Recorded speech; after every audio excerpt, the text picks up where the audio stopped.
Exodus 7-9, the beginning of the 10 plagues as God demonstrates his power over Egypt. Exodus 7, the first signs and the plague of blood. God instructs Moses and Aaron to confront Pharaoh again, warning that Pharaoh's heart will be hardened. As a sign of God's power, Aaron's staff turns into a serpent before Pharaoh. But Pharaoh's magicians replicate the sign, and Pharaoh remains stubborn. God sends the first plague. Aaron strikes the Nile with his staff, turning its waters to blood. The fish die, the river smells, and the Egyptians cannot drink the water. Pharaoh's magicians mimic the plague, and Pharaoh refuses to let the Israelites go. Exodus 8, the plagues of frogs, gnats, and fellies. Frogs. God sends Moses to warn Pharaoh, but Pharaoh ignores him. Aaron stretches his hand over the waters, and frogs invade Egypt, filling houses and covering the land. Pharaoh pleads for relief and promises to let the Israelites go. But after Moses prays and the frogs die, Pharaoh hardens his heart.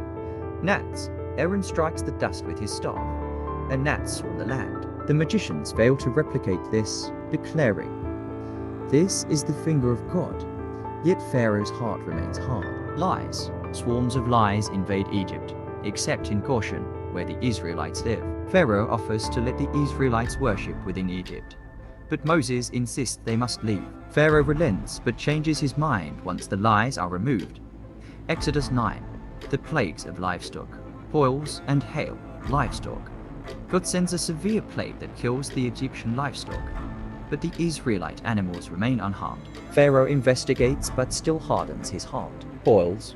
Moses and Aaron threw soot into the air, causing painful boils on the Egyptians and their animals. Even Pharaoh's magicians are afflicted, but Pharaoh remains unyielding. Hail. Moses warns of a devastating hailstorm.